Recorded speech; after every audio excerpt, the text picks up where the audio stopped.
यूहन्ना रचित सुसमाचार और उसका 21वां अध्याय।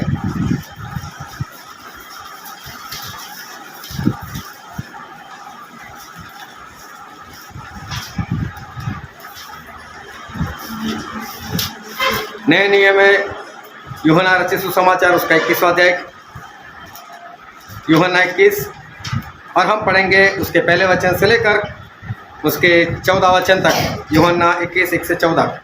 इन बातों के बाद यीशु ने अपने आप को तिबिरियास झील के किनारे चेलों पर प्रकट किया और इस रीति से प्रकट किया। समौन पतरस और थोमा, जो दिदुमुस कहलाते हैं, और गलील के काना नगर का नतनएल और जब्दी के पुत्र और उसके चेलों में से 2 और जन इकट्ठे थे। समौन पतरस ने उनसे कहा, मैं मछली पकड़ने जा रहा हूँ। उन्होंने उससे कहा, हम भी तेरे साथ चलते हैं। अतः वे निकलकर नाव पर चढ़े, परंतु उस रात कुछ न पकड़ा। भोर होते ही यीशु किनारे पर आ खड़ा हुआ, तो भी चेलों ने नहीं पहचाना कि यह यीशु है। तब यीशु ने उनसे कहा, हे बालकों, क्या तुम्हारे पास कुछ मछलियाँ हैं? उन्होंने उत्तर दिया, नहीं। उसने उनसे कहा, नाव की दाहिनी ओर जाल डालो तो पाओगे।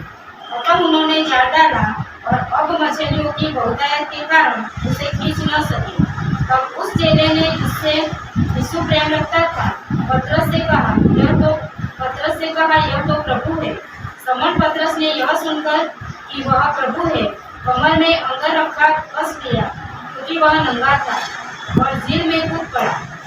परंतु दूसरे चेले डोंगी पर मछलियों से भरा हुआ जाल खींचते हुए आए, क्योंकि वे किनारे से अधिक दूर नहीं पर कोई 200 हाथ पर थे। जब वे किनारे पर उतरे तो उन्होंने कोयले की आग और उस पर मछली रखी हुई और रोटी देखी। यीशु ने उनसे कहा, जो मछलियाँ तुमने अभी पकड़ी है, उनमें से कुछ लाओ।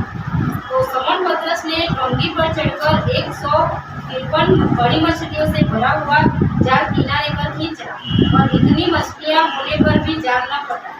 यीशु ने उनसे कहा, आओ भोजन करो। चेलों में से किसी को साहस न हुआ कि उससे पूछे, तू कौन है?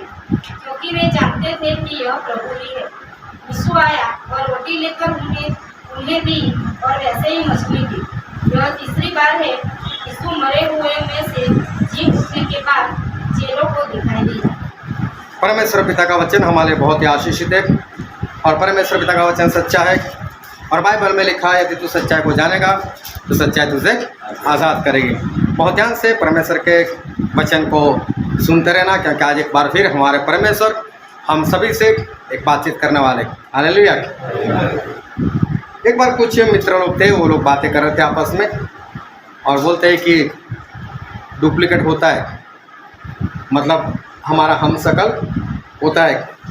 बोला, अभी मैं अहमदाबाद गया था तो ट्रेन में मुझे कोई मिल गया, तो उससे मुझे आवाज़ लगाए, ओ मनीष कैसा है, जबकि मैं तो सूरज हूँ। अरे बोला, कब मनीष नहीं हो? दूसरा बोलता है, तो कुछ नहीं, हम शकल होते हैं। सही बात है। मैं एक बार गया था तो बोले, मुझे पैसा मिल गए, तो मुझे राजकुमार बुला रहे थे। राजकुमार बोले, मेरा बाप कौन सा राजा है? तो बोला, मैं कोई कहीं का राजकुमार नहीं हूँ मैं। अरे बोले, तुम्हारा तो कुछ नहीं। मैं जब 10वीं बार जेल में गया, लोग धोखा खा के बोले, मुझे देखो, हे परमेश्वर, तो फिर आ गया। बोले, मुझे परमेश्वर समझ बैठे थे। बोले, हम शकल। वो ध्यान से परमेश्वर के वचन को सुनते रहना। प्रभु यीशु जब इस धरती पर थे, और उनके कई चेले थे, लेकिन उनके चेले में 12 चेले खास थे, और जो 12 चेले थे वो अपना कारोबार छोड़कर, अपने परिवार को छोड़कर, सब कुछ छोड़कर प्रभु यीशु के पीछे हो लिए थे। और उन सभी का जीवन जब हम देखते वो लोग प्रभु यीशु के साथ थे, तो देखो उनका जीवन जो है वो कैसा था, किस तरह से वो लोग प्रभु यीशु के साथ वो रहा करते थे। और बहुत ध्यान से समझना, क्योंकि उनका जीवन दिखाने के बाद मैं आपसे एक सवाल करना चाहूँगा, और उत्तर तो मेरे पास है, लेकिन मैं देखना चाहता हूँ कि और किसी को ये बात समझ में आई या नहीं आई, तो ध्यान से समझना। तो प्रभु यीशु के जो चेले थे सब कुछ छोड़कर प्रभु यीशु के पीछे चल पड़े थे, और उनका जीवन जो प्रभु यीशु उनके साथ थे, तो उनका जीवन कुछ ऐसा था कि प्रभु यीशु के चेले कभी भी उपवास नहीं करते थे। प्रभु यीशु के साथ रहकर उपवास नहीं करते थे। और मरकुस 2:8 में लिखा है कि लोगों ने आकर, फरीसियों ने आकर, यूहन्ना के चेलों ने आकर प्रभु से सवाल किया था, बोल हम लोग भी उपवास करते, ये फरीसी लोग भी उपवास करते, लेकिन तेरे चेले जो उपवास नहीं करते बोले। तो प्रभु से उनकी साइड ली, वो अलग से बात है, लेकिन ये लोग उपवास नहीं करते थे प्रभु के साथ जब थे। फिर बाइबल में लिखा है कि सब्बत का दिन, विश्राम का दिन आया, और विश्राम का दिन मतलब उस दिन इस्राएल आराम करते, कोई काम नहीं करते, और ऐसी परमेश्वर की ओर से आज्ञा थी। और विश्राम के दिन भी ये चेले तो किसी के खेत में घुस गए, और वहाँ से जो बाले हैं वो तोड़कर वो खाने लगे वो लोग। तो लोगों ने प्रभु से कहा, आज सब्बत का दिन है, विश्राम का दिन है, और तेरे चेले लोग आज भी खा रहे, और वो भी मेहनत करके खेत में जाकर तोड़ तोड़ के खा रहे। तो उपवास तो नहीं करते थे, लेकिन सब्बत के दिन को भी विश्राम नहीं करते थे, और जो भी अपना काम होता था पेट भरने का वो कर लिया करते थे। प्रभु से बहुत सारी प्रार्थना करते थे, प्रभु यीशु होल नाइट भी बहुत करते थे, लेकिन प्रभु यीशु के चेले कभी भी प्रभु यीशु के साथ प्रार्थना में नहीं बैठते थे, दिन में बैठ जाते थे, मछली रोटी खा लेते थे, लेकिन रात होती थी तो प्रभु यीशु अकेले चले जाते थे। प्रभु यीशु के चेले उनके साथ जाते नहीं थे और बैठते नहीं थे प्रार्थना में। और अगर गलती से कभी चले गए तो प्रार्थना नहीं करते थे, सो जाते थे। हालेलुया। तो प्रार्थना नहीं करते थे, लेकिन चेले जो थे वो सो जाते थे। प्रचार बहुत सुनते थे, ध्यान लगाकर सुनते थे, मानते नहीं थे। प्रचार अच्छे से सुनते थे, लेकिन मानते नहीं थे। इतना ही नहीं, एक बार तो प्रभु ने बोल दिया, क्योंकि 70 चेले तो छोड़कर चले गए, लेकिन 12 के साथ तो करीबी रिश्ता था। उनको बोला, बोले क्या आप लोग भी मुझे छोड़कर जाना चाहते हो? क्या प्रभु आपको छोड़कर कहाँ जाए? आपके पास तो अनंत जीवन की बात है।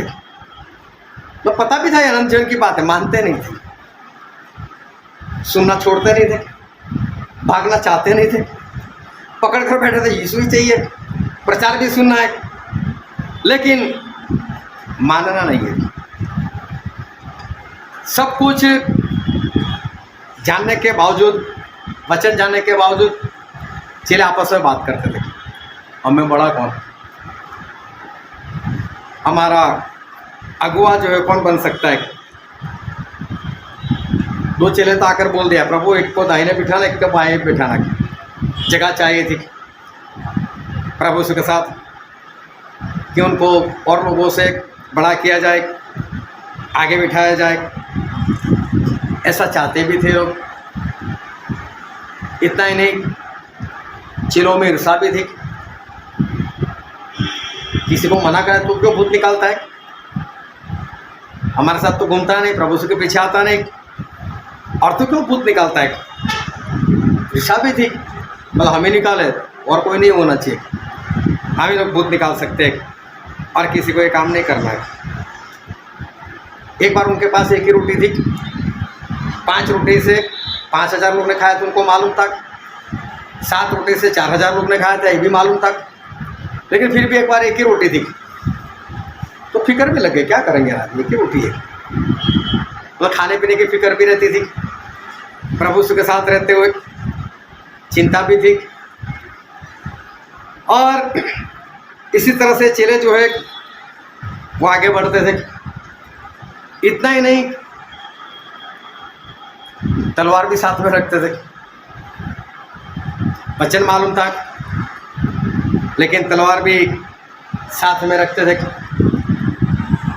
सब कुछ जानने के बाद 3 बार इनकार भी किया था पतरस ने।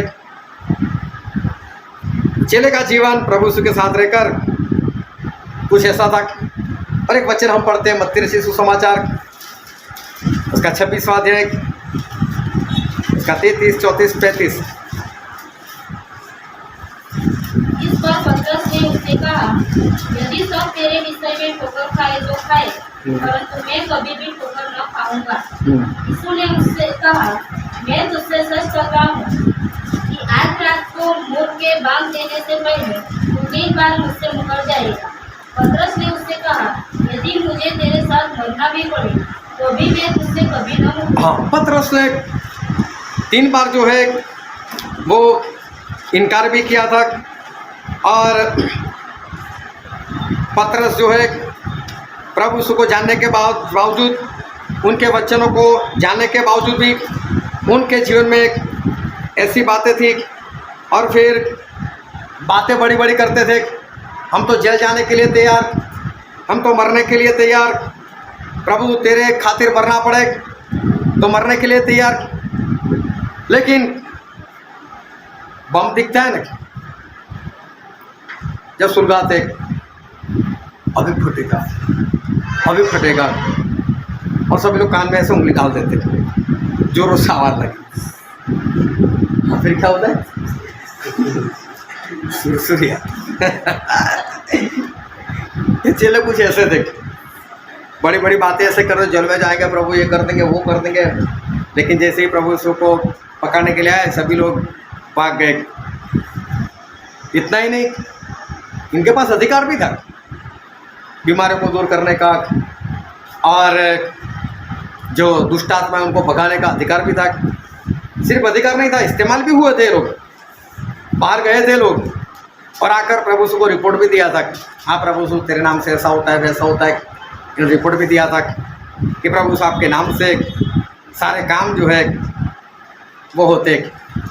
ऐसे ऐसे चेले जो थे, उनका स्वभाव, उनका चरित्र ऐसा था।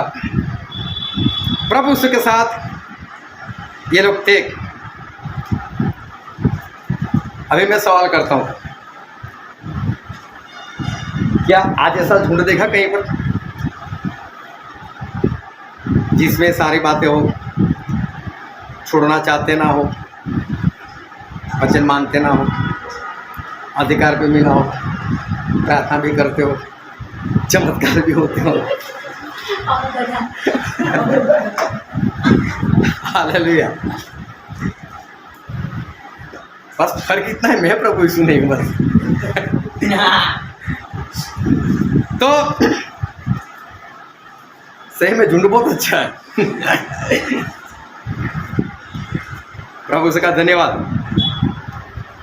प्रभु से जैसे गुरु, प्रभु से जैसे आदर्श, और साथ में चेलों के पास बड़ी बड़ी जोरदार गवाहियाँ। हम भी सुनते हैं ना गवाहियाँ, अच्छी होती है गवाही। गवाही के लिए मैं इनकार नहीं करता कि आपने झूठ बोला, गलत बोला, सभी की गवाही अच्छी है, होता है ऐसा, आप करते हो काम, सभी कुछ अच्छा। प्रभु से जैसे गुरु थे इनके पास, प्रभु से जैसा एक आदर्श थे इनके पास, गवाहियाँ था, जोरदार गवाही थी, जोरदार वचन थे इनके पास। और प्रभु यीशु के जरिए जो गवाहियाँ होती थी वो भी इनके पास थे। लगातार अच्छे अच्छे वचन, लगातार जोरदार वचन इनको मिलते थे। लेकिन चेलों की आत्मिक वृत्ति कितनी हुई थी? हालेलुया। 3.5 साल तक सब कुछ देखा, सब कुछ पाया, किया, हुआ।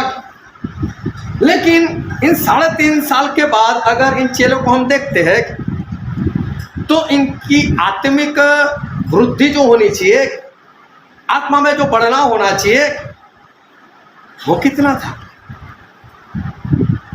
सारे चेले वहीं पर थे जहां से उन्होंने शुरू किया था। जहां से शुरू किया था वहीं के वहीं पर थे। प्रभु यीशु मर गए, तीसरे दिन जिंदा भी हो गए, मिलने भी आते थे, अचानक से आ जाते थे, अचानक से गायब भी हो जाते थे। दो दो बार प्रभु से चेलों को दर्शन भी दे चुके थे। हमने जो वचन पढ़ा तो तीसरी बार दर्शन था। और पतरस अचानक सबके बीच में खड़े हो गए। वे मैं तो मछली पकड़ने के लिए जाता हूँ।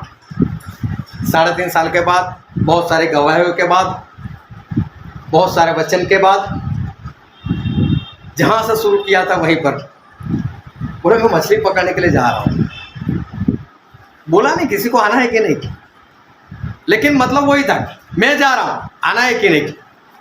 वो सारे चले तैयार, आता हूँ। सब लोग तैयार हो गए और सभी लोग गए। जहाँ से पतरस से शुरू किया था, यूहन्ना ने शुरू किया था, याकूब ने शुरू किया था, अंद्रियास से शुरू किया था, मत्ती ने शुरू किया था, सभी लोग वापस उसी जगह पर जो है वो पहुंच गए। सब कुछ छोड़कर प्रभु के पीछे चल पड़े थे।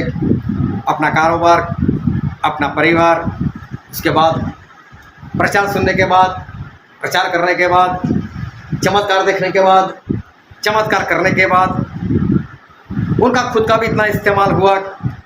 उसके बाद भी चेले वहीं पर थे जहाँ से उन्होंने शुरू किया था। हालेलुया। जागते रहना। और मैं जब हालेलुया बोलूँ तो साथ में हालेलुया इसलिए बोला कि आपके आसपास में अगर कोई सो गया, उसका ध्यान ना हो तो जाग जाएगा। हालेलुया का मतलब वैसे तो ऐसा होता है परमेश्वर की महिमा हो, लेकिन कोई जागता होगा तो महिमा हो गया।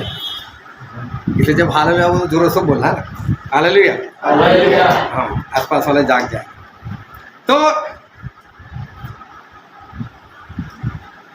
चेले 3.5 साल के बाद जहाँ से उनकी शुरुआत हुई थी उसी जगह पर वापस पहुँच गए। लेकिन उसके बाद हुआ क्या? बहुत ध्यान से आज परमेश्वर के वचन को सुनना, क्योंकि परमेश्वर आज एक बार फिर हमसे एक बहुत ही अद्भुत जो है वो बातें करने वाले हैं। उसके बाद ऐसा हुआ कि 50वां दिन आया, ऊपर से पवित्र आत्मा आए, चेले पवित्र आत्मा से भर गए और चेले जो है उन्होंने नए सिरे से फिर से काम शुरू किया। 3.5 साल जो किया था, अब एक बार फिर से चेलों ने नए सिरे से अपना काम शुरू किया। अब इस सभी चेलों में एक जबरदस्त एक परिवर्तन आया। पवित्र आत्मा आने के बाद पहले बड़ी बड़ी बातें करते थे, प्रभु से मरने के लिए तैयार, प्रभु से जेल में जाने के लिए तैयार, बातें थी, दिखता नहीं था, भाग गए थे। लेकिन अब कोई बड़ी बड़ी बातें नहीं। देखो उसके बाद चेलों ने कभी बड़ी बड़ी बातें नहीं कि मैं मरने के लिए तैयार हूँ, मैं जेल में जाने के लिए तैयार हूँ, मैं ये मैं वो। लेकिन अब क्या हुआ? तो बाइबल में हम पढ़ते हैं प्रेरितों के काम उसका 8वां अध्याय और उसका पहला वचन। उसी दिन यरूशलेम की कलीसिया पर बड़ा उपद्रव आरंभ हुआ। हाँ। और प्रेरितों को छोड़ सबके सब यहूदिया और सामरिया देशों में इधर उधर हो गए। सभी लोग भाग गए, लेकिन प्रेरितों को छोड़कर। हालेलुया। जो प्रभु के चेले रह चुके थे वो नहीं भागे, चाहे कितनी भी सतावट थी, बहुत भारी सतावट थी, लेकिन प्रभु के चेले जो थे वो चेले नहीं भागे। अब बड़ी बड़ी बातें नहीं कर रहे। अभी तो सब सही में सता हुए, भारी उपद्रव, शाऊल लोगों को सता रहे थे, लोगों को मार रहे थे, एक भी चेला भागा नहीं, वहीं पर रहे, बिंदास रहे, देखी जाएगी। फिर उसके 5वें अध्याय में लिखा है, प्रेरितों के काम उसका 5वां अध्याय उसका 17वां वचन। अब महायाजक और उसके सब साथी जो सदूकियों के पंथ के थे रात से भर उठे। हाँ, और 18। और प्रेरितों को पकड़कर बंदी गृह में बंद कर दिया। हालेलुया। प्रेरितों को पकड़ा, बंदी गृह में डाल दिया। तुरंत उसके बाद सब आकर उनको छुड़ा भी लेते, लेकिन अभी जेल में बिंदास से जाते, अभी बड़ी बड़ी बातें नहीं करते, हम जेल में जाने के लिए तैयार। अब सही में कर रहे, परिवर्तन आया इनके जीवन में, बड़ी बड़ी बातें चली गई। जो बोलते थे करते नहीं थे, भाग जाते थे, अभी भागते नहीं है, अभी जेल में जाने के लिए बिंदास से तैयार। फिर उसका 12वां अध्याय, प्रेरितों के काम उसका 12वां अध्याय 4, 5 और 6 वचन।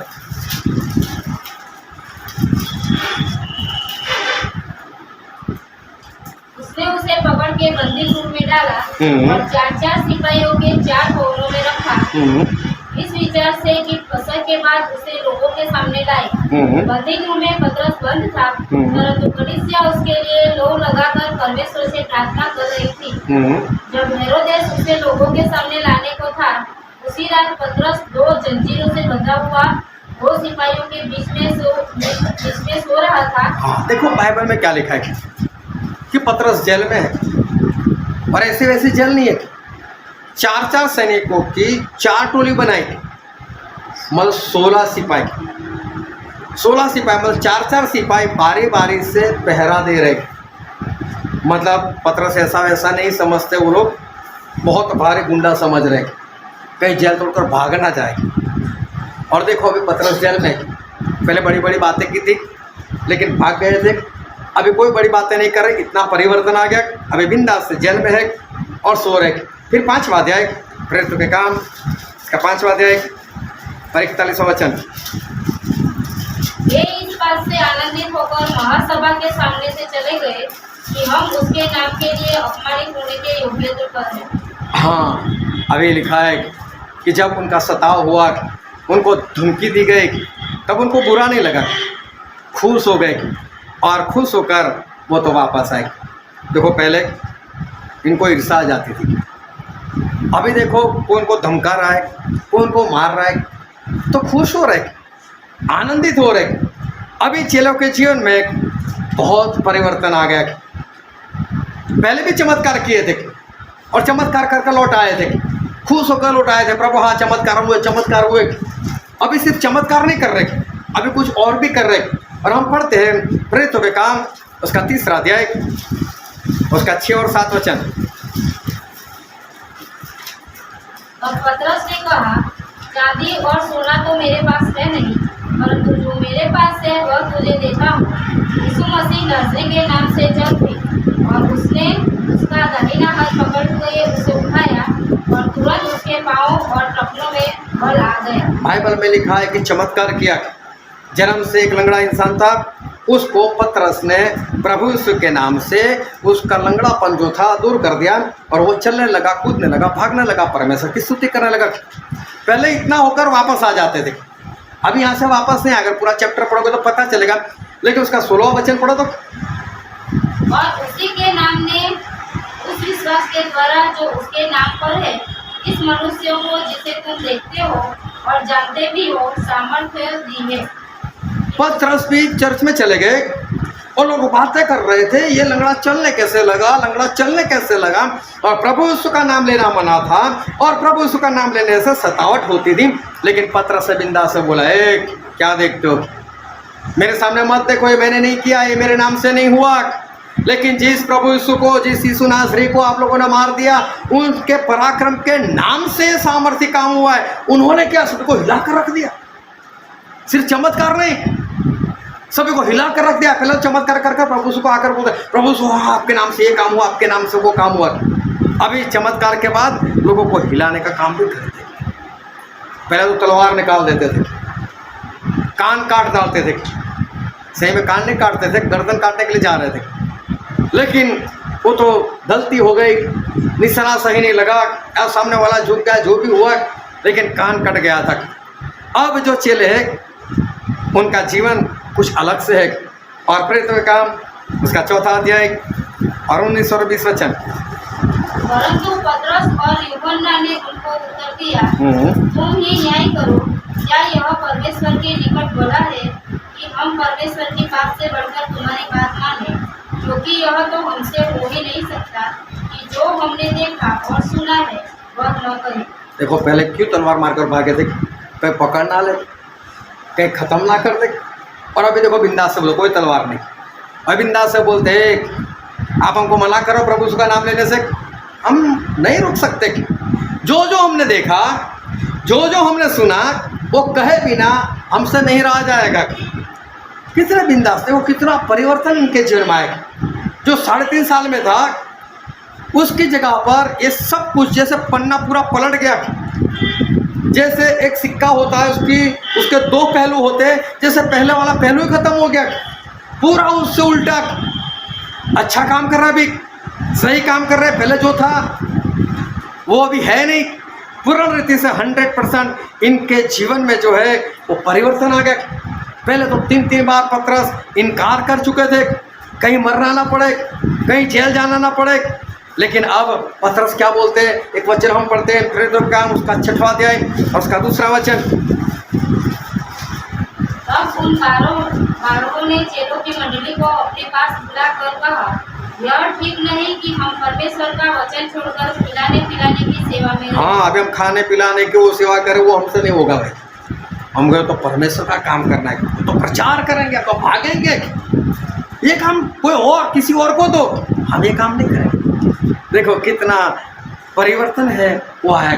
पहले तो प्रभु का नाम ना लेना पड़े, फंसना ना पड़े, मरना ना पड़े, इसलिए इनकार कर देते हैं। और अब क्या बोलते, नहीं, इनकार नहीं, अब तो हम ऐसा काम करेंगे कि जो परमेश्वर का है। पूर्ण परिवर्तन जो है इनके जीवन में आ चुका है। पहले तो रोटी नहीं होती थी, फिक्र करने लग जाते थे, खाएंगे क्या, हम 12 लोग, प्रभु से 13 लोग, हम खाएंगे क्या, रोटी तो एक ही, चिंता करते थे खाने पीने का क्या होगा, जबकि चमत्कार देख चुके थे कि 5000 को खिलाया, 4000 को खिलाया, फिर भी चिंता रहती थी। अभी सारी चिंता चली गई। और बाइबल में हम पढ़ते प्रेरितों के काम और इसका 12वां अध्याय और उसका 6 वचन। जब हेरोदेस उसे लोगों के सामने लाने को था, उसी रात पतरस 2 जंजीरों से बंधा हुआ, पतरस 2 जंजीरों से जकड़े हुए 2 सिपाहियों के बीच में सो रहा था। सो रहे थे। सोचो ये परिस्थिति कैसी, जेल में है। दूसरे दिन पतरस को खत्म करना है, उसका सर काट देना है। अगली रात की बात है, सब कुछ तय हो चुका है, कल पतरस को उड़ा देना है। और अगली रात जंजीरों से जकड़े हुए जेल में, और पतरस सो रहे, मुझे क्या लेना। समझ में आ रहा कितना परिवर्तन, कितना परिवर्तन। अभी कोई फिक्र नहीं है। उस वक्त एक टाइम भूखा रहने की चिंता थी, कैसे पेट भरेंगे, और अब मरने की भी फिक्र नहीं। कितना परिवर्तन जो है वो चेलों के अंदर जो है वो हम देख रहे। पहले ईर्ष्या आती थी, कोई भूत निकालता था तो बोलने लग जाते थे, तू क्यों निकालता है, तो हमारे साथ घूमता नहीं। लेकिन अभी पतरस को कुरनेलियुस के पास जाना हुआ, जो अन्य जाति से थे, और वहाँ पर गए तो बाइबल में लिखा है, हम पढ़ते हैं प्रेरितों के काम उसका 10वां अध्याय उसका 34 वचन। अब पतरस ने कहा, अब मुझे निश्चय हुआ कि परमेश्वर किसी का पक्ष नहीं करता। बाइबल में लिखा है परमेश्वर किसी का पक्ष नहीं करते। अब पतरस खुद बोलते हैं, हम चाहे 12 चेले हो, चाहे कोई भी हो, अब ईर्षा नहीं आ रही है। कुरनेलियुस तेरे घर में मुझे बुलाया, तुझे दर्शन हुआ, मैं नहीं मानता, ऐसा नहीं है। अभी कोई ईर्षा नहीं आ रही। तो उसका 47 पढ़ दो। क्या कोई जल की रोक कर सकता है कि ये बपतिस्मा न पाए? हाँ, बोला अभी अन्य जाति को क्या हम बपतिस्मा न दे? जब परमेश्वर ने पवित्र आत्मा दे दिया तो हम बपतिस्मा क्यों ना दें इनको? देखो सारी ईर्षा चली गई। पहले इससे कोई भूत निकलता था, उसमें ईर्षा आ जाती थी। अभी लोग पवित्र आत्मा पाते तो अभी ईर्षा नहीं। ये तो हमारे जैसे परमेश्वर हमें पक्ष नहीं करते। सारे ईर्षा जो है वो इनके जीवन से वो चले गई। इतना ही नहीं, जो उनके साथी थे जो वहाँ पर नहीं आए थे, पतरस ने उनसे भी बात की। और एक वचन हम पढ़ते उसका 11वां अध्याय उसका 17वां वचन। अतः जब परमेश्वर ने उन्हें भी वही दान दिया जो हमें प्रभु यीशु मसीह पर विश्वास करने से मिला था, तो मैं कौन था जो परमेश्वर को रोक सकता? हम लोगों को भी बताए कोई ईर्षा मत करना नहीं जाती लोगों की। जैसा हमको दान मिला था, हमको जैसे पवित्र आत्मा मिले थे, वैसे उनको भी मिले, तो बोले ईर्षा मत करना। देखो अभी ईर्षा जीवन से चली गई और लोगों के जीवन से भी ईर्षा जो है वो निकाल रहे। कितना परिवर्तन जो है वो 3.5 साल के बाद इन चेलों के जीवन में अब दिखाई देता है प्रभु यीशु के वापस जाने के बाद। उन 3.5 साल में तो जहाँ थे वहीं पर रहे, लेकिन अभी इतना बढ़ रहे। और 3.5 साल में जो व्यवहार किया था, जो चरित्र था, उससे पूरा उल्टा जैसा परमेश्वर चाहते थे, ऐसा ही परिवर्तन जो है वो इनके जीवन में दिखता है। पहले तो बोल रहे थे प्रभु एक को दाएं बिठाओ और एक को बाएं बिठाओ, लेकिन अब क्या होता है देखो, पढ़ो तो प्रेरितों के काम इसका 3 अध्याय और 6 वचन।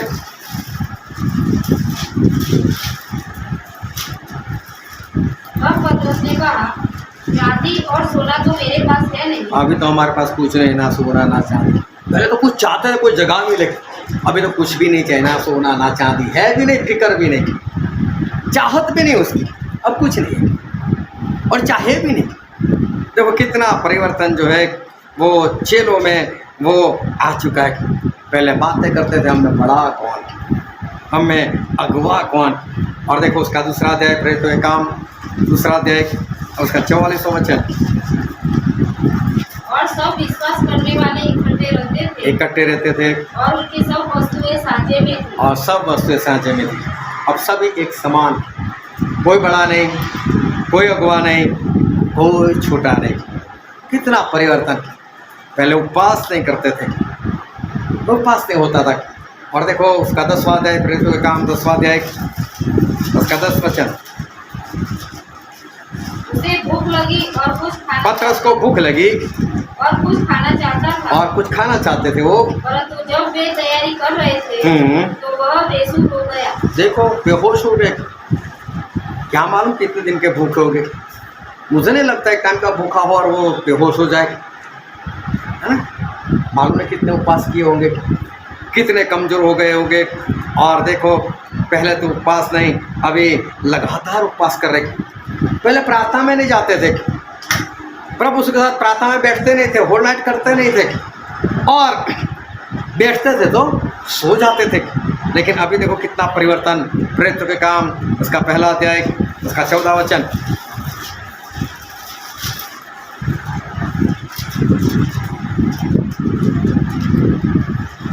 ये सब कई स्त्रियों और यीशु की माता मरियम और उसके भाइयों के साथ एक चित्त होकर प्रार्थना में लगे रहे। अभी देखो एक चित्त होकर, इसकी डिटेल में जाओ तो पता चलेगा। ये लोग भूखे प्यासे रहते थे इस वक्त, और भूखे प्यासे को नींद नहीं आती, लगातार होल नाइट करते रहे तकरीबन 10 दिन तक, एक मन होकर, एक चित्त होकर, भूखे प्यासे रहकर। और ये लोग जो है पूरी रात, पूरा दिन वो प्रार्थना में बने रहे। कितना परिवर्तन। पहले बैठते नहीं थे, बैठते थे सो जाते थे, अभी लगातार प्रार्थना कर रहे हैं। फिर लूका 42 पढ़ो।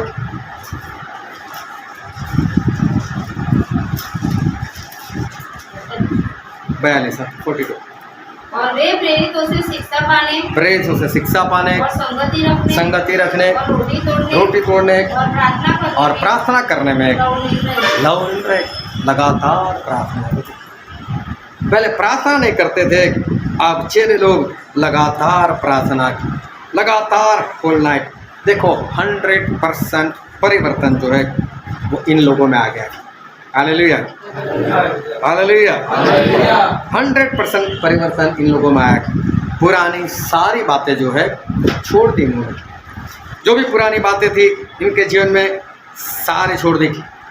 पुरानी जो योजनाएं होगी उनके जीवन में, दाएं बाएं बैठने वाली, बड़ा कौन बड़ा होने वाली, जो भी उनकी पुरानी योजनाएं थी, जो भी उनका पुराना स्वभाव था, जो भी पुरानी इंसानियत थी, ये सब कुछ जो है इन लोगों ने छोड़ दिया।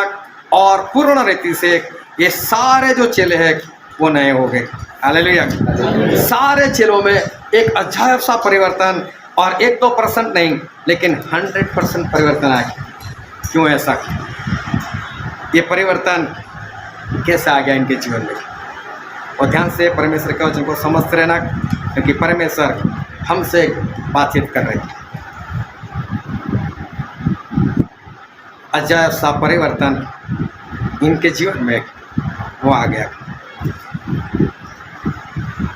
किस तरह से ये जो चेले थे इनके जीवन में इतना परिवर्तन आ गया। 8-10 साल, जैसे अभी एक बात बताई, अभी हमने एक बार फिर से विलास भाई से कहूँगा आगे आ जाओ और एक बार फिर से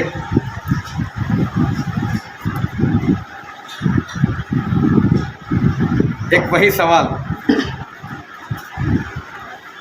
बहुत ध्यान से समझना। हालेलुया।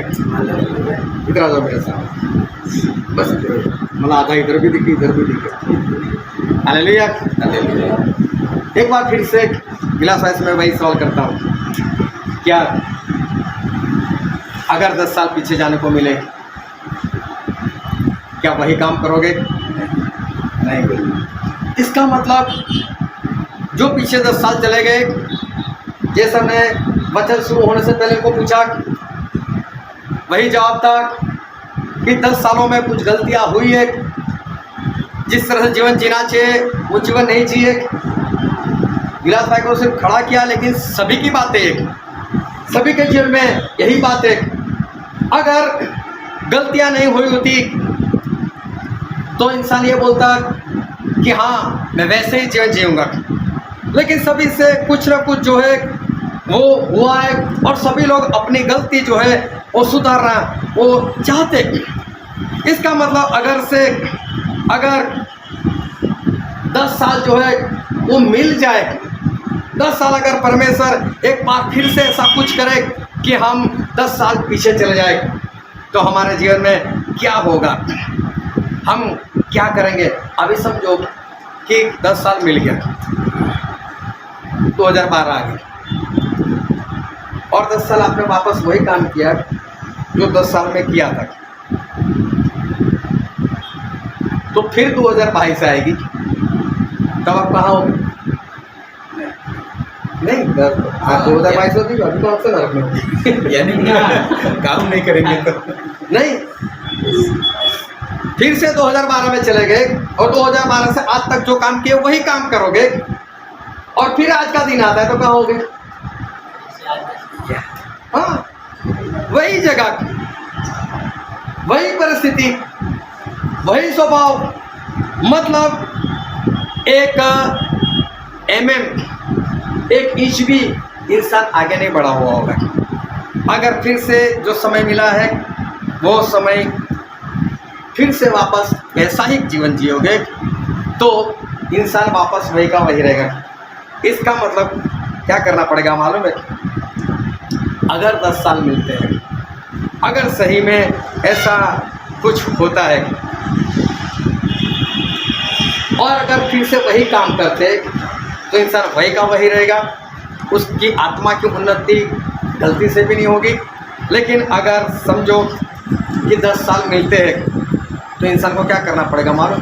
पूरी सिस्टम बदलनी पड़ेगी। 10 साल में जो भी सिस्टम से चले वो सारे सिस्टम बदलनी पड़ेगी। Thank you.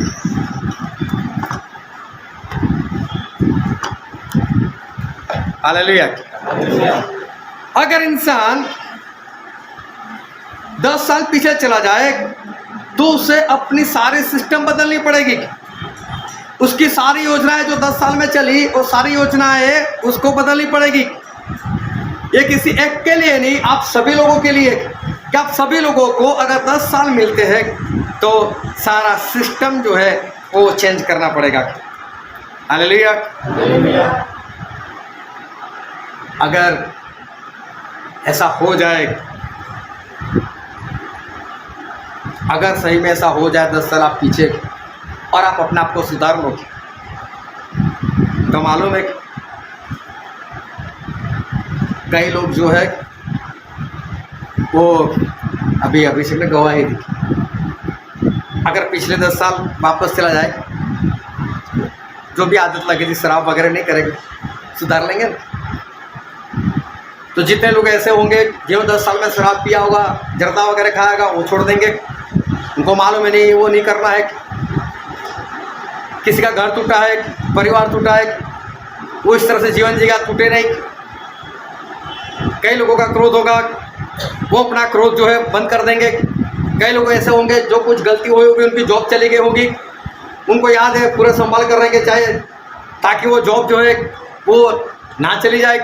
कई लोग ऐसी बीमारी में फंस चुके होंगे जो गलती की वजह से, पाप की वजह से, वो पूरा याद रखेंगे मुझे बीमारी आ गई थी, मुझे इस तरह से जीवन जीना है कि ताकि वो बीमारी जो है वो आए ही नहीं। जो भी निष्फलता मिली होगी, किस तरह से मिली होगी, तो सब पता ही चल गया।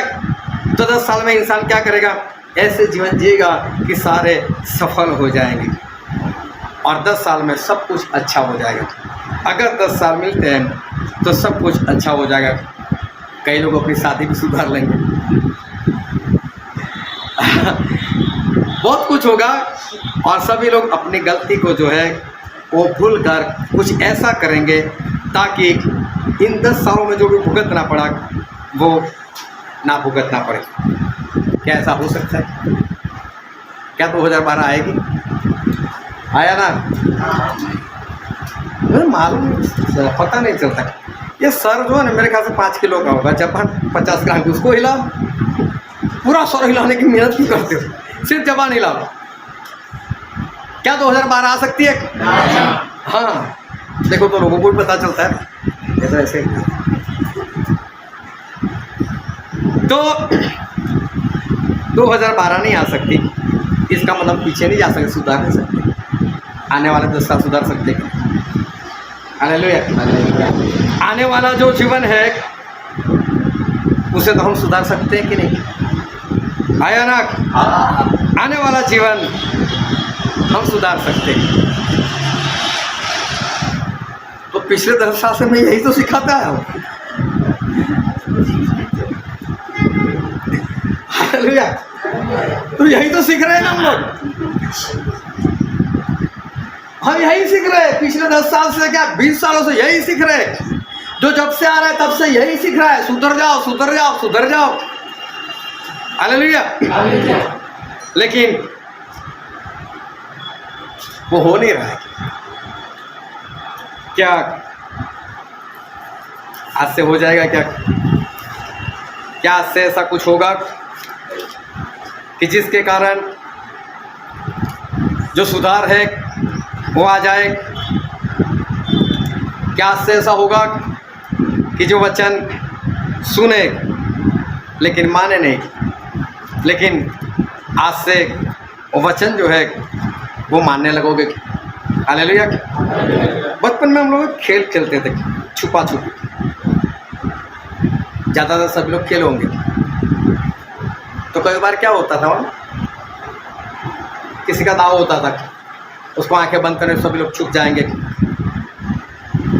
फिर बोले मिलन मिलन मिलन, बस उसका हो गया थप्पो हो गया उसका। ओ नहीं मैं नहीं था, मैंने था, ऐसा हुआ, मैंने पहले कर दिया, नहीं तूने पहले कर दिया, मैंने पहले कर दिया, चलो चलो फिर से, चलो फिर से। वो अहमदाबाद खेलते हैं ना, जो इसको आज लूडो बोलते लोग, हाँ वो ऐसे कुछ गेम है। हाँ वो अहमदाबाद खेलते थे। तो उसमें भी क्या होता था, जब कोई हारने लगता कोई, तो क्या पूरा उल्टा कर दो, चलो फिर से शुरू करो। हालेलुया। याद करो, करो ऐसा कुछ, करो उल्टा, फिर से शुरू करते आज से, है ना? आज कौन सी तारीख है? सोते लग जाते हैं। 10 तारीख महीना अप्रैल और 2022। आज से ऐसा कुछ करो, लूडो को उल्टा कर दो, नए सिरे से भूल जाओ। आज तक जो भी हुआ आपके जीवन में सब कुछ भूल जाओ। आजकल तुम एंड्रॉयड मोबाइल यूज़ करते हैं ना, और मोबाइल मालूम है किससे चलता है? उसके अंदर क्या आता है? बैटरी आती है, और बैटरी से मोबाइल चलता है। बैटरी को हम क्या करते हैं? चार्जिंग करते हैं उसका, तो उसको परसेंट दिखाते हैं, 1 2 3 4 100% हो जाएगा। फिर 100% होने के बाद मोबाइल पूरी तरह से इस्तेमाल करो उसको। एक पेशेंट डॉक्टर के पास गया, क्या डॉक्टर साहब आपने जो आइडिया बताई मेरे जीवन में कुछ परिवर्तन नहीं आया, मेरी बीमारी वहीं की वही। बोले मैंने तुझे बताया था। बोले हाँ मैंने सब कुछ किया, मैं क्रिकेट खेला, मैं फुटबॉल खेला, मैं सब कुछ किया। बोले कितना किया? बोले जब तक बैटरी ख़त्म हो जाती। अरे वो नहीं, सही में तुझे क्रिकेट खेले जा, तू भागता तो तेरे जीवन में कुछ होता है। अभी तो सब मोबाइल में सब करते। तो मोबाइल एक बार 100%, फिर इंसान कैसा हो जाता है?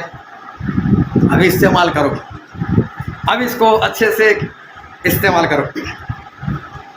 लेकिन क्या कभी ऐसा होता है तो 90% रह गई, वापस चार्ज करो, फिर 2-5 मिनट इसमें 90% हो गई, फिर वापस चार्ज करो। क्या ऐसा होता है? आया ना? अगर ऐसा करोगे तो क्या होगा? हर 90% पर वापस 100% तक चार्जिंग करते रहेगो तो क्या होगा? सही मोबाइल के खाटे को बोलो, बैटरी बिगड़ जाएगी, खत्म हो जाएगी। हालेलुया। उसको चार्जिंग कब करते मालूम? जब अंदर से आवाज आती, बैटरी स्लो, 10% रह गए, 20% रह गए। मैं कभी भी चार्ज कर लेता हूँ मेरे मोबाइल के बैटरी, कभी 40% तो कभी 50%, 60% को भी मैं कर लेता हूँ। क्योंकि कभी सुबह सुबह मुझे बाहर जाना होता है, दूसरे दिन सुबह आना होता है। अगर मैं उसको 0 होने की या 10-20% करने की सोचूं तो रास्ते में कहीं पर ख़त्म हो जाएगा और मैं मेरा काम नहीं कर पाऊँगा। तो किसी ने मुझे बताया ऐसा करने से बैटरी जल्दी ख़त्म हो जाती है। तब मुझे सारी बातें पता चली कि ऐसा होता है। इसका चार्ज करने का कोई तरीका होता है। हर संडे हमारी बैटरी 100% पर चली जाती है, सोमवार को एक बार फिर चली जाती है, मंगलवार को एक बार फिर चली जाती है। इस्तेमाल ही नहीं करते। कम से कम उसको इस्तेमाल करो, फिर चार्ज करो। क्या ऐसा करते हो कि यहाँ से जाने के बाद सोमवार को कल जब हम इकट्ठा होंगे 7 बजे, उससे पहले आपकी बैटरी ख़त्म हो गई? जो भी आपने पाया, जो भी आपको मिला, कम से कम 10 लोगों को बताया है, 1 लोगों को बताया है। बस चार्जर मिल गया है, इलेक्ट्रिसिटी चलती है, बस चार्जिंग जो है वो चार्जिंग करते रहो। और ऐसा होगा तो क्या होगा? बैटरी बिगड़ जाएगी ना। हालेलुया। समझ में आ रही के बाद ये वचन कुछ समझ में नहीं आएंगे। इतने भरते जाओगे, इतने भरते जाओगे, कबाड़ा हो जाएगा, खिचड़ा हो जाएगा और आपको कुछ पता नहीं चलेगा कि मैं कहाँ चल रहा हूँ, कैसे कर रहा हूँ, क्या जीवन जी रहा हूँ। उसको इस्तेमाल करो। एक भाई साहब ने मुझे बताया, बोले मुझे कभी बाइबल का भेद नहीं मिलता। क्यों? तो आप किसको बताने के लिए जाते हो? बोले किसी को नहीं। कैसे भेद मिलेगा? बताने के लिए निकलो बात। परमेश्वर क्यों देख वेद की बातें क्यों बताए? जब बाहर जाकर किसी को बताओगे तो ना, बता देनी होगा तो कैसे परमेश्वर वेद की बातें? तू पढ़ता जा भाई, मुझे क्या लेना देना। बैटरी अगर होती है चार्जिंग तो फिर उसका इस्तेमाल जो है, उसका इस्तेमाल भी तो होना चाहिए। नहीं तो फिर आखिर में मोबाइल जो है वो ख़त्म हो जाएगा, बैटरी उसकी काम नहीं करेगी। बहुत ध्यान से परमेश्वर के वचन को सुनते रहना। आत्मा में जो वृद्धि, जो बढ़ना है वो नहीं होगा। और मालूम है मोबाइल वैसे तो अच्छा है, एंड्रॉयड मोबाइल भी अच्छा है, अच्छी अच्छी काफ़ी चीज़ें हैं अगर सही से इस्तेमाल करो तो। नहीं तो गलत इस्तेमाल करो तो बहुत ज़्यादा बहुत कुछ है। मैंने बहुत लोगों को देखा है, मान लो फेसबुक निकालते, क्या करने के लिए निकालते, भूल जाते और आधे घंटे बाद पता चलता है मैंने तो इसके लिए निकाला था। कई बार लोग फ़ोन करने के लिए निकालते और फ़ोन करने की वजह मालूम नहीं कहाँ से कहाँ घुस जाते। कई बार यूट्यूब पर क्या ढूंढने को निकले थे, क्या ढूंढने को बैठे थे और मालूम नहीं कौन से वीडियो देखकर पता चला 2 घंटे मेरे तो ऐसे ही चले गए। अभी तो बैटरी वापस चार्ज करनी पड़ेगी तब मैं मेरा काम कर पाऊँगा। इंसान जो है कई बार गलत बातों के अंदर जो है वो फंस जाता है, गलत बातों के अंदर फंस जाता है। हालेलुया। एक लड़का था, विद्यार्थी, उसने इंग्लिश के टीचर को बुलाया और इंग्लिश के टीचर को बोला कि सर नटूरे का मतलब क्या होता है? NATUR, जिसका सही उच्चार होता है नेचर। गुजरात हिंदी अच्छा होता है। क को कई बोलते हैं, ख को खई बोलते हैं। इंग्लिश में कभी भी कहीं पर कुछ भी बदल जाता है। तो टीचर सोचना पड़ गया, नटूरे तुमने इंग्लिश पढ़ा था लेकिन आज तक मैंने कभी पढ़ा नहीं नटूरे क्या होता है। बोला कोई बात नहीं, कल बता दूंगा। अभी टीचर भी भूल गया। दूसरे दिन फिर वो पहुंच गया, ओ सर नटूरे का मतलब। सर वापस नटूरे, चल कोई बात नहीं मैं बताता हूँ। हफ्ता हो गया, अभी टीचर घर पर जाकर डिक्शनरी लेकर बैठ गए, नटूरे है कहाँ पर? अभी कहीं पर नटूरे ही नहीं मिला। अभी क्या हुआ, जैसे ही टीचर वो स्कूल के अंदर एंटर कर, पहले देख रहे वो दिखता तो नहीं है ना, वो छुप कर भाग जाते थे। वो पीछे स्टाफ रूम में घुसा, वो टीचर नटूरे है क्या? मैं इंग्लिश पढ़ाता हूँ, मुझे आज तक पता नहीं चला। एक बार टीचर ने बोला, अगर तुम मुझे लिख कर बताए नटूरे है क्या, तो उसने लिखा NATU है। और टीचर को इतना क्रोध, एक ये नटूर है, ये नेचर है, नेचर तेरे बाप को बुला भी। पूरे हफ्ते मुझे परेशान कर रखा है, जब बाप को लेकर बाप को बुलाए। बाप ये अपने बेटे को क्या सिखाते हो, घर पर जाकर होमवर्क करवाते हो कि नहीं? ये नेचर को नटूर है, नेचर को नटूर है, नटूर है, मालूम है मेरे कितने दिन बिगाड़ दिए। उसका बाप बोलता है, टीचर अभी वो मटूरे नहीं है, अभी वापस हो, मटूरे नहीं है। मटूरे क्या है? MATURE, mature. ये बोलता है मटूरे नहीं है। बोला तू भी लिख कर बता मटूरे है क्या? MATURE। अरे बाप को कहाँ थप्पड़ मारे। बोले इसको निकाल दो, इसको ऐसे दे दो, लाल पेन से लिख दो, इसको कहीं पर एडमिशन ना मिले। वो लड़का पैरों में गिर गया, नहीं टीचर ऐसा मत करो, मेरा फुटूरे बिगड़ जाएगा। FUTURE, फुटूरे, फ्यूचर, मेरा फुटूरे बिगड़ जाएगा। हालेलुया। आज भी ऐसा होता है। एक टीचर ने सवाल कर दिया, और स्कूल में जाते हैं इंस्पेक्शन करने के लिए कि टीचर कैसे सिखाते हैं, ऐसा इंस्पेक्ट करता है। थोड़ा बावला था,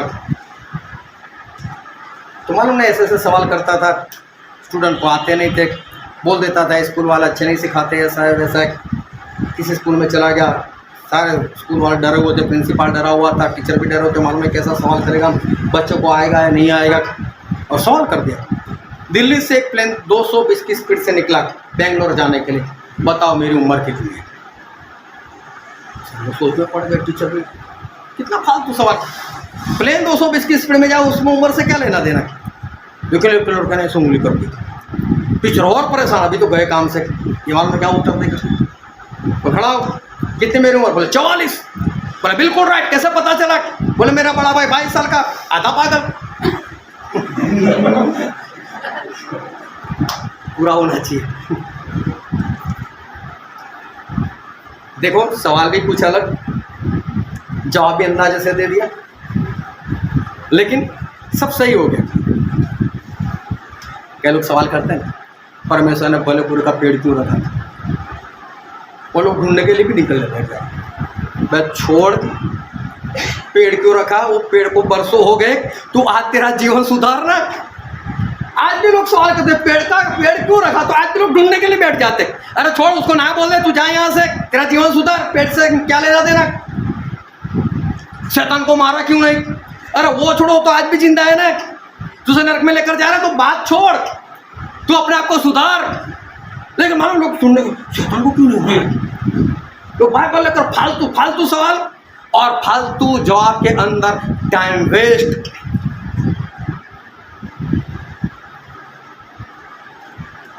परमेश्वर ने मिट्टी का पुतला क्यों बनाया? अरे मेरे भाई छोड़, कहीं पर भी नहीं लिखा कि परमेश्वर ने मिट्टी का पुतला बनाया। अगर मैं एक मिट्टी का पुतला बनाता हूँ और आपके पास लेकर आता हूँ, मैं आपको पूछता हूँ ये क्या है, तो आप बोल सकते हो कि मिट्टी का पुतला आपने बनाया। प्रभु तो पुतला बनाकर उनका काम कहाँ खत्म हुआ था?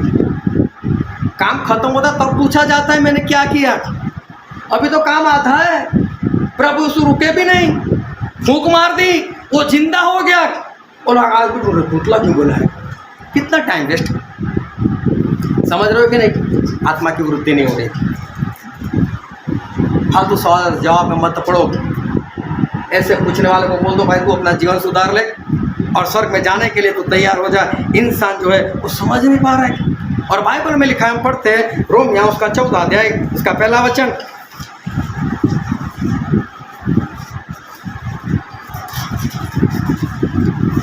विश्वास में निर्बल है उसे अपनी संगति में ले लो, परंतु उसकी शंकाओं पर विवाद करने के लिए नहीं। हाँ, विवाद मत करो परमेश्वर को।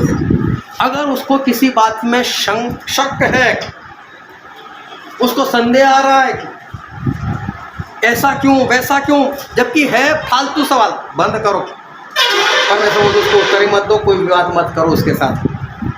हालेलुया। रोमिया 14 का 1 फिर से पढ़ो। जो विश्वास में निर्बल है उसे अपनी संगति में ले लो, परंतु उसकी शंकाओं पर विवाद करने के लिए नहीं। हाँ, 10 साल के बाद पता चलता है मेरा 10 साल बिगड़ गया, मुझे ये नहीं करना था, मुझे इसके साथ ऐसी बातें नहीं करनी थी, मुझे उसको ये उत्तर देने में टाइम नहीं गंवाना था। वो वर्षों के बाद पता चलता है, क्योंकि जब आत्मा की वृत्ति नहीं देखते तब याद आता है इससे अच्छा मैंने नहीं किया होता तो अच्छा था। समझ में आ रही है बात? एक ही गलती कई बार लोग बार बार करते, बार बार एक ही गलती कर देते। जो पहले गलती की वही फिर एक बार गलती की। एक बहुत अमीर इंसान था, धनवान इंसान, बहुत पैसे वाला, एक ही बेटा था, मर गया। बेटा नहीं, बाप मर गया। बाप मर गया, सारे दौलत इसके हाथ में आ गई। ये तो खुश हो गया, जवान था, बोले मेरे बाप इतना सब कुछ छोड़ कर गया, ये तो मेरी पूरी जिंदगी खत्म होने वाला नहीं। बाप मर गया, पार्टी दी, आ जाओ पार्टी करते, हर हफ्ते पार्टी। मित्र भी बोल रहे थे कि यार तेरे जैसा तो कोई ईमानदार, तेरे जैसा कोई रहमदिल कोई नहीं होगा, कितनी अच्छी पार्टी देता है, क्या तू बोतल मंगवाता है, क्या तू खाना खिलाता है, तेरे जैसा कोई मित्र नहीं। ये भी खुश हो जाता था कि पार्टी पर पार्टी, पार्टी पर पार्टी। पैसे खत्म होते गए, खत्म होते गए, खत्म होते गए, सारे पैसे खत्म। अब इसको समझ में आ रहा है, बोलो अब क्या करो। उसके बाप का भाई अंकल, वो भी पैसे वाला, तो चलो उसके पास है, अंकल मेरे से गलती हो गई, अब कुछ करो, मुझे कुछ पैसा दो। तो मूर्ख है, मुफ्त में मिला, संभाल नहीं पाया, अरे मेरे से आशा करता है मैं तुझे, चल भाग यहाँ से। भगा दिया, जितने मेरे रिश्तेदार के पास गए सभी ने भगा, तू मूर्ख है, आगे यहाँ से, इतना सब कुछ मिला था। अब इसको सही में समझ आ रही है, मैंने गलती कर दी, करे क्या, वो उसकी सहायता नहीं कर रहा है। किसी ने उसको बोला कि परमेश्वर के दास से मिल, किसी भविष्यवक्ता से मिल, वो तेरा कुछ हल निकाल सकता है। बोले कहाँ पर मिलेगा? बोले बहुत दूर है, बीच में जंगल आता है, नदी आती है, फिर एक पहाड़ आता है, वहाँ पर कोई परमेश्वर का अच्छा दास रख, तू वहाँ जाके उसको जाकर पूछ, मेरा कुछ हो सकता है, अभी मेरे जीवन में कुछ सुधार हो सकता है, मैं सुधरना चाहता हूँ। ठीक है, वो गया और उसे पहले तक शेर मिल गया, डर गया, शेर की आंखों में कहाँ से? बोले क्या हुआ? बोले मेरे हाथ पैर सही से काम नहीं कर रहे, अभी मैं सही से शिकार नहीं कर पा रहा हूँ। बोले तू कहाँ जाता है? अब ये तो इंसान था, इसको तो मार सकता था वो। बोले मैं ऐसे ऐसे जा रहा हूँ, मेरी भी समस्या है।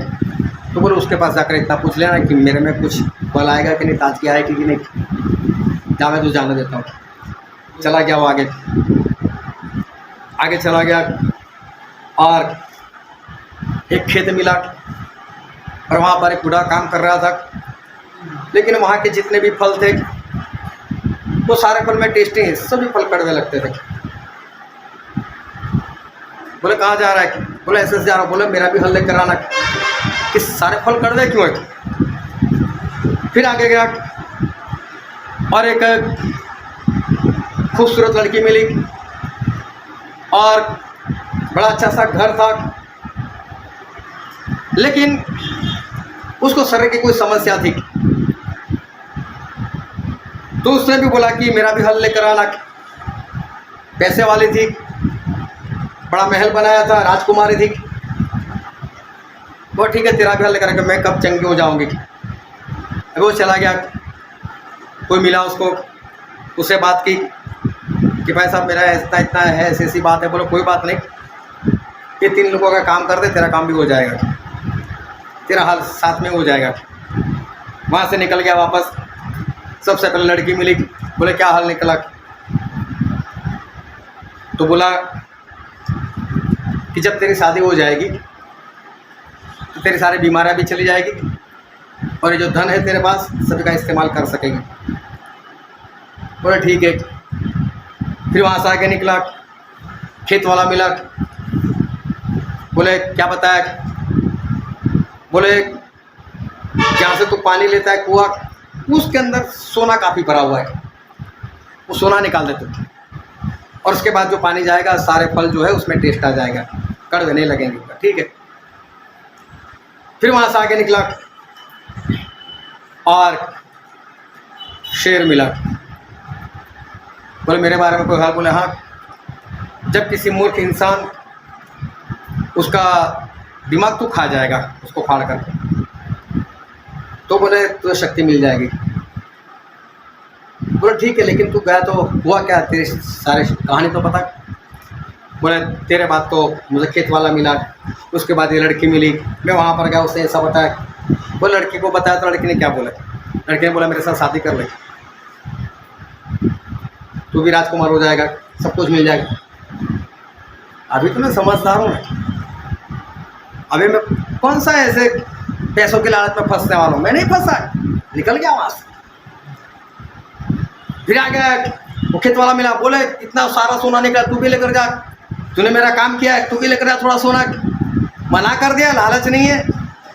वहाँ से निकल आए और तेरे पास सिर्फ खुश होगा, तेरे जैसा मूर्ख इंसान नहीं मिलेगा मुझे। तेरा ही बेजा खाने से मेरा सब हो जाए। एक ही मारा पंजा, उसको खा के एक बार सब कुछ गवा दिया।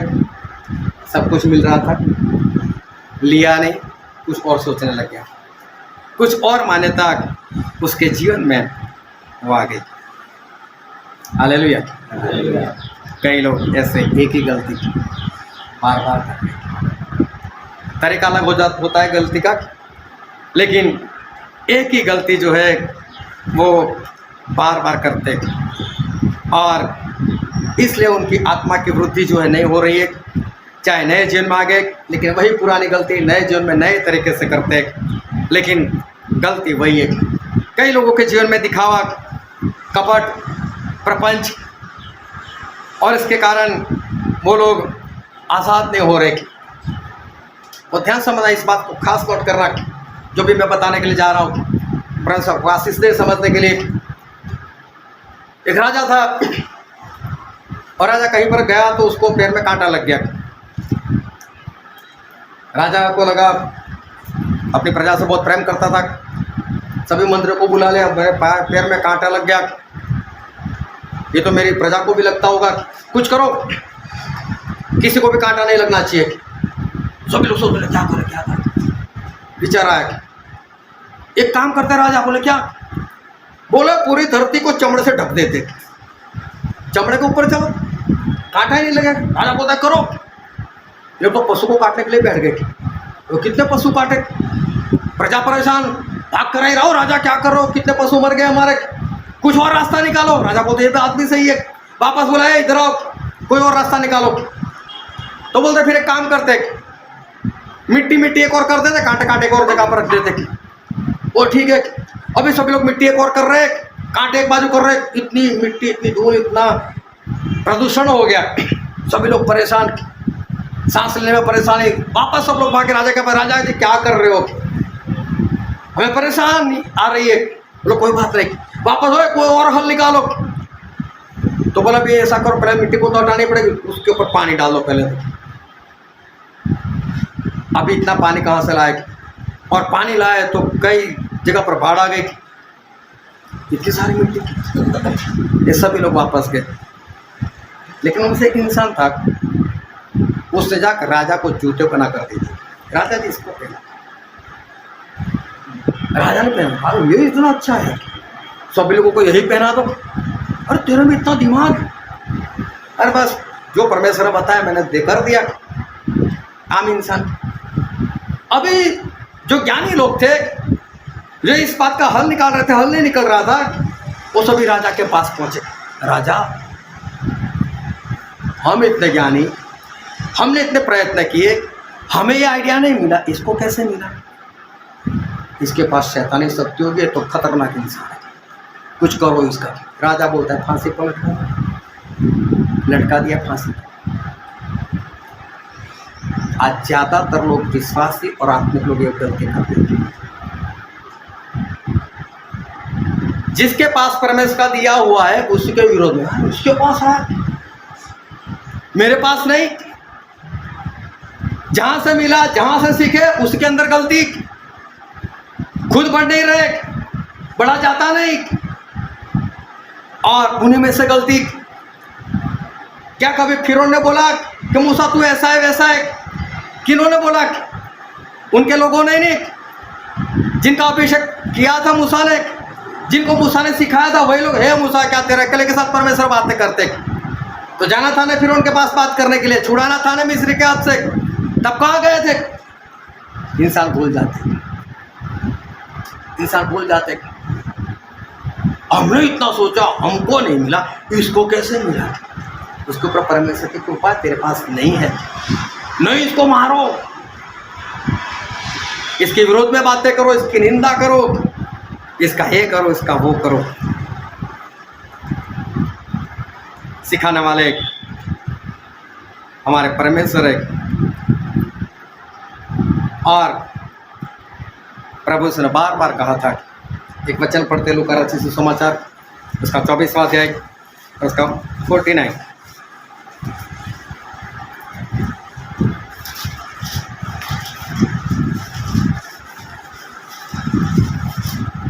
और देखो, इसकी प्रतिज्ञा मेरे पिता ने की है, मैं उसको तुम पर उतारूंगा, और जब तक स्वर्ग से सामर्थ्य न पाओ तब तक तुम इसी नगर में खड़े रहो। बाइबल में लिखा है, प्रभु ने ऐसा बोला था, जब तक पवित्र आत्मा ना आए यहाँ से जाना मत। फिर प्रेरितों के काम में लिखा है, उसका पहला अध्याय और उसका 4था वचन, प्रेरितों के काम 1:4। और उनसे मिलकर उन्हें आज्ञा दी, यरूशलेम को न छोड़ो, परंतु पिता की उस प्रतिज्ञा के पूरे होने की बाट जोते रहो। फिर एक बार याद दिलाया कि पवित्र आत्मा का इंतजार करते रहना। कारण ये था, उसका 8वां वचन पढ़ो। परंतु जब पवित्र आत्मा तुम पर आएगा तब तुम सामर्थ्य जब पाओगे। पवित्र आत्मा आएंगे तब तुम सामर्थ पाओगे। परिवर्तन लाने के लिए, हमारे जीवन में सुधार लाने के लिए, आत्मिक उन्नति के लिए पवित्र आत्मा की बहुत सख्त जरूरत है, क्योंकि पवित्र आत्मा में सामर्थ्य है। और बाइबल में लिखा, 2 तिमोथी उसका पहला अध्याय उसका 7वां वचन, 2 तिमोथी 1:7। क्योंकि परमेश्वर ने हमें भय की नहीं और सामर्थ्य और प्रेम और संयम की आत्मा दी। हमें सामर्थ्य की आत्मा मिले। पवित्र आत्मा मतलब सामर्थ्य की आत्मा, हमारे जीवन में परिवर्तन लाने के लिए, आत्मा में बढ़ने के लिए, हमारी वृद्धि होने के लिए पवित्र आत्मा, सामर्थ्य की आत्मा जो है, उसकी हमें बहुत आज से जरूरत है। हालेलुया। सो गए सारे? हालेलुया। मैं देखते आ रहा हूँ इतने दिनों से, इतने सालों से, कि जो वचन की असर होती है वो सिर्फ वचन तक ही रहती है। वचन खत्म, और बाद में आज भी 10 तारीख अप्रैल महीना 2022 देख लेना। मैं चैलेंज करता हूँ आज भी आप सभी लोगों को, वचन खत्म होने के बाद और ये संगति समाप्त होने के बाद देख लेना। फिर वही हंसी, फिर वही मजाक। कभी ऐसा सोचा कि संगति के बाद एक बार फिर हम बैठते,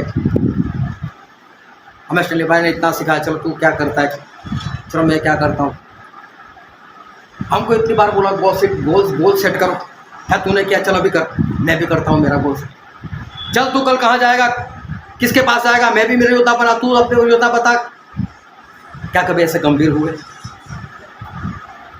इसको और खाना दो, उसको और खाना दो, मैं इसका पेट फोड़ दो।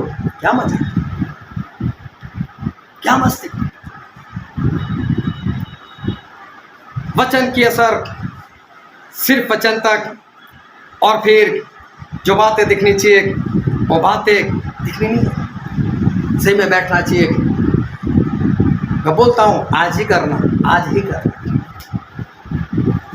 अगर करोगे तो कुछ कर पाओगे, वरना आने वाले 10 साल के बाद भी अगर दुनिया चल गई, चलने वाली है नहीं, लेकिन 10 साल के बाद भी आप वहीं पर होंगे जहाँ पर आज होंगे। अगर आज नहीं बैठे, आज कुछ नहीं किया, तो 10 साल के बाद भी आप वहीं पर होंगे, 50 साल के बाद भी आप वहीं पर होंगे। आज भी पत्नी के डर से लोग कदम नहीं उठा पाते। मैं बोलता हूँ, मेरे पास से कहा जाना है, मेरी पत्नी को पूछ लेता हूँ। अरे क्या पत्नी से पूछ कर करोगे? अगर प्रभु यीशु आ जाए, बोले आना है स्वर्ग में, तब बोलेगा मैं पत्नी को पूछ कर बताता हूँ। हालेलुया। आज भी लोग माता पिता के डर से जिस तरह से आगे बढ़ना चाहिए, आगे नहीं बढ़ रहे, डर लग रहा है। आज भी जिस तरह से जीवन जीना चाहिए वो नहीं है। आज भी जिन लोगों ने गोल सेट नहीं किया वो आज भी नहीं कर पा रहे। आज भी जो लोग लेट उठ रहे हैं, सुबह कितना भी सिखाया, आज भी वो लेट ही उठ रहे। उनके जीवन में कोई परिवर्तन नहीं। जब सुनते तब जोश जरूर आ जाता है, लेकिन वो जोश थोड़ी देर में वो ख़त्म हो जाता है। मैं चैलेंज करता हूँ आप लोगों को, कहाँ है पवित्र आत्मा का सामर्थ्य? मैं चैलेंज करता हूँ कि पवित्र आत्मा अगर सामर्थ्य की आत्मा है और परमेश्वर ने आपको सामर्थ्य की आत्मा दी है, तो कहाँ है जोश? कहाँ है वो भूख प्यास? कहाँ वो तलब? क्या आप उठकर काम जो है वो कर बताओ। आज भी मैं बोलता हूँ, आज भी अगर मैं किसी को अचानक से बोल दूँ उठ जा आगे आकर आराधना कर, नहीं करवा पाएगा। कहीं पर किसी ने बोल दिया तो क्या करोगे? क्या आराधना करवाओगे?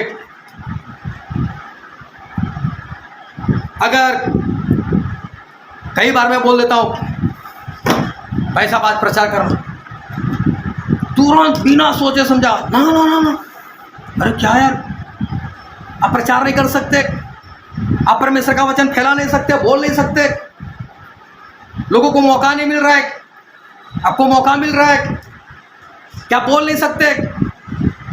सही में तो लोगों को मेरे पास आकर बोलना चाहिए, चले भाई सोमवार को मुँह से बोलो ना, इस मंगलवार को मुँह से बोलो ना।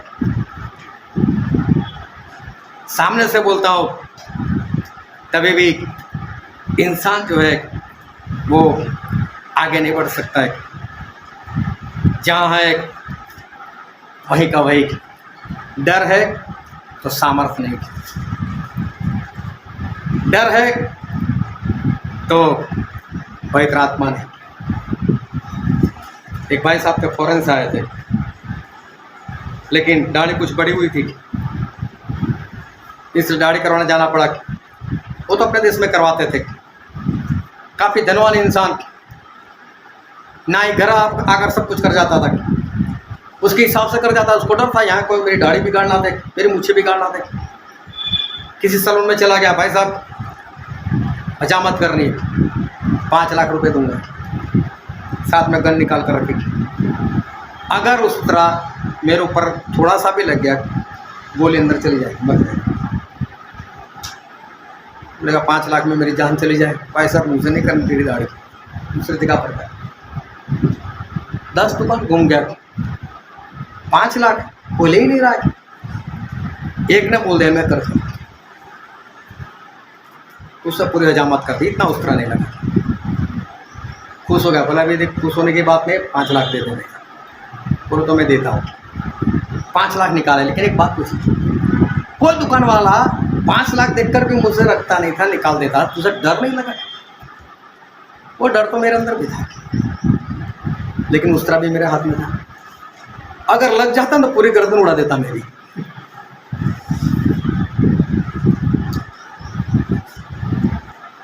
हौसला रखो ना, जोश रखो ना, हिम्मत रखो ना। कर पाया क्या 10 दुकान वाले नहीं कर सकते थे? क्या उनके वहां जो भी जाते हैं बस उस तरह लगी जाता है क्या? शैतान यही तो कहता है, तू कैसे बोलेगा, तू कैसा आराधना करेगा? नहीं होता है। इंसान जहां था वही का वही। जो परमेश्वर का वचन हम देख रहे थे, यूहन्ना उसका 21वां अध्याय 1 से 14, कई बार हमने वचन पढ़ा है, सुना है, समझा है, लेकिन आज सिर्फ मैं एक बात बताना चाहता हूँ कि पतरस, यूहन्ना, याकूब, अंद्रयास, ये चारों ने मिलकर पूरी रात बहुत मेहनत की, मछली नहीं आई थी, एक भी मछली नहीं आई थी। प्रभु से वहाँ पर चले गए, ये 3.5 साल के पहले की बात है। प्रभु से वहाँ पर चले गए, ए पतरस मछली, बोले एक भी नहीं आएगी। बोले एक काम कर, गहरे जल में जाल डाल, मछली आएगी। और पतरस ने बोला प्रभु पूरी रात बहुत मेहनत की, चलो कोई बात नहीं, आप बोलते तो डाल देता हूँ। पूरी रात खुद की मर्जी से, खुद की इच्छा से, खुद के सामर्थ्य से, खुद की ताकत से, खुद की समझ से उन्होंने जाल डाली, एक भी मछली नहीं फंसी। एक बार प्रभु उसने बोल दिया, मैं कहता हूं डाल, अब मेरी समझ शक्ति, मेरी बुद्धि, मेरी ताकत, मेरा सामर्थ्य, सिर्फ तू जाल डाल। और पतरस ने जाल डाली, इतनी मछली आई, जाल फट गई। हालेलुया। पतरस ने बोला मछली छोड़ो, इसके पीछे भागो, ये कहेगा और मैं करूंगा, मैं सफल। और वही पतरस, वही चले, 3.5 साल के बाद फिर मछली, फिर ही सुनी इनके पास। 3.5 साल के बाद वही समुंदर, वही जाल, वही खाली जाल, एक भी मछली नहीं। 3.5 साल के बाद इनकी ये उन्नति हुई, जहां थे वहीं के वही। क्यों? ना 3.5 साल पहले प्रभु यीशु थे, ना 3.5 साल के बाद प्रभु को रखा। उस वक्त तो आया नहीं सामने से, रख लेते प्रभु को अपने साथ, प्रभु उसको पकड़ लेते। बाइबल में लिखा है प्रभु यीशु जिंदा हो गए थे और प्रभु यीशु को एक स्त्री ने पकड़ लिया, तो प्रभु यीशु क्या बोला, मुझे छोड़, मुझे जाना है। क्या ये लोग नहीं पकड़ सकते थे? क्या मालूम नहीं कि प्रभु से के बिना मछली नहीं आई थी पहले, तो आज भी नहीं आने वाली? पहले भी खुद की मर्जी से, आज भी खुद की मर्जी से। और वो ध्यान से समझना एक बार फिर, पिछले सालों में मसीह में आने के बाद आपने आज तक जितना किया है वही करते रहो और वही पर रहो, इतना भी आगे नहीं बढ़ने वाला। ध्यान से समझना, इतना भी आगे नहीं बढ़ने वाला, सिस्टम बदलना पड़ेगा। आज तक आप जो चले ना, वो सिस्टम चेंज करना पड़ेगा। जो भी दिमाग का इस्तेमाल किया ना, निंदा वगैरह, सिस्टम चेंज करना पड़ेगा। जो भी आज तक किया उस सभी को 100% प्रभु के चेलों के समान बदलना पड़ेगा। 3.5 साल के बाद प्रभु के चेलों ने 100% सब कुछ बदला, तो कहां से कहां पहुंच गए। नए यरूशलेम की नींव उनके ऊपर रखी हुई है। हालेलुया। वो 12 चेलों के बिना आज मेरे परमेश्वर भी अधूरे हैं। मेरे परमेश्वर बोलते तुम 12 चाहिए मुझे, मेरे सामने तुम सिंहासन के ऊपर बैठे हुए चाहिए। मेरे परमेश्वर को याद करते हैं। हालेलुया। सिस्टम को बदलो, वरना आज के कुछ साल बाद या जब भी प्रभु यीशु आए, आप नरक में पड़ोगे जैसे आज यहाँ पर हो। थोड़ा सा भी बदलाव नहीं आएगा।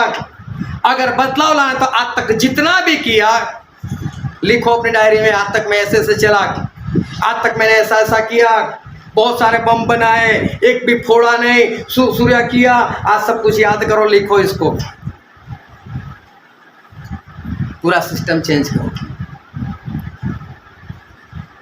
तो कुछ कर पाओगे, तो कुछ होगा। वरना चाहे आज, चाहे 50 साल बाद, चाहे 100 साल बाद, कितने भी वक्त गुजर जाए आप वही के वही रहोगे। और इसलिए अपने आप को तैयार करो। आज तक जो किया उसे छोड़ो। एक लड़का 10वीं की एग्जाम दे रहा है, पूरे साल उसने पढ़ा नहीं, 10वीं में फेल हो गया, सारे सब्जेक्ट में फेल। दूसरी बार उसको मौका मिल रहा है, दूसरी बार भी नहीं पढ़ेगा। क्या रिजल्ट का इंतजार करने की जरूरत है? क्या दूसरी बार नहीं पढ़ने से रिजल्ट बदलेगा? आया ना? जो आपने किया है वही करोगे, रिजल्ट बदलेगा? नहीं बदलेगा। तो आज तक आपने जो भी किया है वैसा ही करोगे तो क्या आपकी उन्नति होगी? सीधी सी बात है। आपको करना भी वही है और रिजल्ट आपको अलग चेंज नहीं मिलने वाला। सब कुछ चेंज करो, सब कुछ बदलो। 3.5 साल जो हुआ छोड़ो उसको। अभी नए सिरे से नई योजनाएं, नई सिस्टम, नया प्लान, और देखो रिजल्ट बदलता है कि नहीं, आप आगे बढ़ते हो कि नहीं। हालेलुया। 3.5 साल के बाद भी चलो के हाथ में एक भी मछली नहीं आ रही थी ना 3.5 साल पहले आ रही थी, लेकिन परमेश्वर आज हमको सिखा रहे हैं अगर हम बदल जाएंगे, हमारा सिस्टम बदल देंगे तो सब कुछ बदल जाएगा, रिजल्ट बदल जाएगा। आओ हम सभी अपनी आंखों को बंद करें, अपने मस्तक को प्रभु से आगे झुकाए। जो राजाओं के राजा है, जो प्रभु के प्रभु है, जो हमारे बीच में उपस्थित है, जो कभी नहीं बदलते। मेरे प्रियो,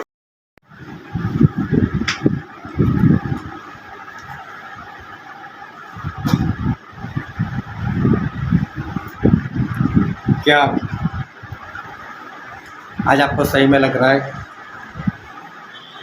क्या पिछले जीवन में, चाहे मसीह में आने के बाद भी, जैसा जीवन जीना चाहे, जैसा करना चाहे वैसा मैंने नहीं किया? क्या आज आपको लगता है कि अगर आज से एक बार फिर मौका मिले तो आपको सुधार सकते हो? तो मेरे प्रिय, आज आप जिंदा हो, आप कर सकते हो। अगर आप पिछले दिनों के, पिछले सालों के सारे सिस्टम बदल दोगे तो आपका रिजल्ट पक्का बदलने वाला है। जो गलतियां पहले की है उसको छोड़ दोगे तो रिजल्ट भी बदल जाएगा। पिछले 10 साल तो आपको नहीं मिल सकते, एक पल भी नहीं मिल सकता, लेकिन आपके पास आने वाला वक्त है, उसमें आप अपनी परिस्थिति बदल सकते हो, आपका रिजल्ट बदल सकते हो, आप कर सकते हो ऐसा। वरना चेले के जीवन से आज हमें सीखना मिलता है कि ना 3.5 साल पहले मछली थी, ना 3.5 साल के बाद थी। उनकी समझ में आ गया और देखो उन्होंने कितना परिवर्तन लेकर आए, 100% परिवर्तन। और चेले कहाँ से कहाँ पहुँच गए। वही परमेश्वर हम सभी का है, वही परमेश्वर आप सभी के हैं। परमेश्वर आपको रिजल्ट दे सकते हैं अगर आप सिस्टम चेंज कर दोगे। आज तक जो भी चले भूलो उसको, लेकिन आज बार फिर परमेश्वर ने आपको मौका दिया है। मेरे प्रियो, बदलो, कहीं ऐसा ना हो जाए नर्क में जाकर ये सारी बातें याद आए। बदल दो अपने आप को, सिस्टम चेंज करो, अपने आप को देखो, अपने आप को बदलो। ये वचन समझने के लिए, ग्रहण करने के लिए, उसके अनुसार चलने के लिए प्रभु की कृपा हम सभी पर